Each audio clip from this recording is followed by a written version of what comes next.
నమస్కారం. అమ్మలగన్న అమ్మ, ముగ్గురమ్మల మూలపుటమ్మ, సురారులమ్మ, చాలా పెద్దమ్మ అంటూ అమ్మవారిని ఏ రూపంలో స్మరించినా వెంటనే అభయమిస్తుంది. ఆ తల్లికి 18 శక్తిపీఠాలున్నాయి.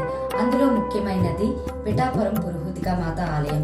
ఈ ఆలయ విశేషాలు ఇప్పుడు మన ఆర్ఎంకే టీవీలో. భక్తులు ఆర్తితో పిలిస్తే చాలు తన ఉగ్రరూపాన్ని సైతం పక్కన పెట్టి అమ్మల హక్కును చేర్చుకుంటుంది. తాను నమ్మిన వారికి ఎంత పెద్ద కష్టం వచ్చినా దూదిపిందెలా తేల్చేస్తుందని భక్తుల నమ్మకం.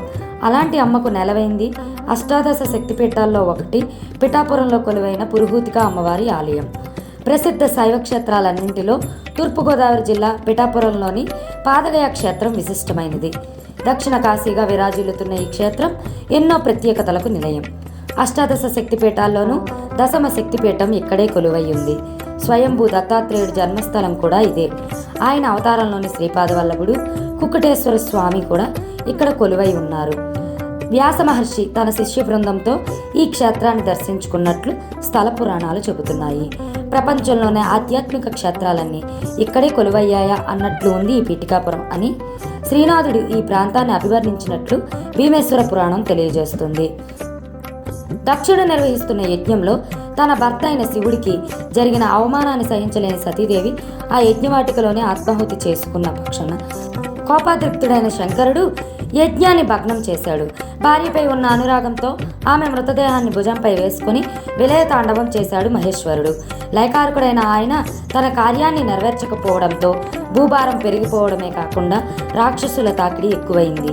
దీన్ని గమనించిన ఆదిపరాశక్తి సతీదేవి మృతదేహాన్ని ఖండించమని శ్రీ మహావిష్ణువుని ఆజ్ఞాపించింది. ఆదిశక్తి ఆనత మేరకు విష్ణుమూర్తి తన సుదర్శన చక్రంతో సతీదేవి మృతదేహాన్ని విచ్ఛిన్నం చేయగా అవి ప్రపంచంలోనే వివిధ ప్రదేశాల్లో పడ్డాయని, ఇలా సతీదేవి శరీర భాగాలు పడిన ప్రదేశాలే ఈ యుగంలో శక్తిపీఠాలుగా పూజలు అందుకుంటున్నాయని పురాణాలు తెలియజేస్తున్నాయి. వీటిలో పిరుదుల భాగం పడిన ప్రాంతం పిఠాపురం. మిక్కిలి ప్రసిద్ధి చెందిన అష్టాదశ శక్తిపీఠాల్లో ఇది 10వది. పురుహూతికా దేవిగా అమ్మవారు ఇక్కడ పూజలు అందుకుంటున్నారు. ఇక్కడ మరొక విషయం ఏంటంటే దత్తాత్రేయుడు జన్మస్థానంగా పిఠాపురం ప్రసిద్ధిగాంచింది. గుజరాత్, మహారాష్ట్ర, వారణాసి, ఒడిస్సా, ఛత్తీస్గఢ్ తదితర రాష్ట్రాల నుంచి పెద్ద ఎత్తున భక్తులు ఈ క్షేత్రాన్ని దర్శించుకుంటారు. ఇక్కడ జరిగే వేదపారాయణం కూడా ప్రాముఖ్యతను సంతరించుకుంది. దీంతో పాటు ఇక్కడ పిఠాపురం పట్టణంలో వేణుగోపాల స్వామి గుడి వీధిలో శ్రీపాదవల్లభుడు ఆలయాలు కొలువుతీరి ఉన్నాయి. ఇక్కడ జరిగే శివరాత్రి ఉత్సవాలు కాశీ విశిష్టతను తెలియజేసే విధంగా ఉంటాయి. దసరా నవరాత్రుల్లో పురుహూతికా అమ్మవారి దర్శనం కోసం వేలాది మంది భక్తులు ఈ క్షేత్రానికి వస్తుంటారు. పాదగయ క్షేత్రంలో నిత్యం 200 మందికి అన్నదానం చేస్తారు.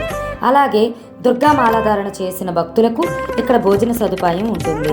పూర్వీకులకు శైవ క్షేత్రంలో పిండ ప్రదానం చేస్తే పుణ్యం వస్తుందని భక్తుల నమ్మకం. పాదగయ పుష్కరిణిలో స్నానమాచరించి పిండ ప్రదానాలు చేసేందుకు దేశం నలుమూలల నుండి చాలా మంది ఇక్కడికి వస్తుంటారు. శివనామ స్మరణతో నిత్యం మార్మోగి క్షేత్రం గయాసురుడి పాదాలకు సాక్ష్యంగా నిలిచి పాదగయగా ఈ క్షేత్రం కీర్తికెక్కింది. ఎన్నో ప్రసిద్ధ పుణ్యక్షేత్రాలు కలిగిన పాదగయ విశేషాలు తెలుసుకున్నాం కదా. మళ్ళీ మరొక పుణ్యక్షేత్ర విశేషంతో కలుసుకుందాం.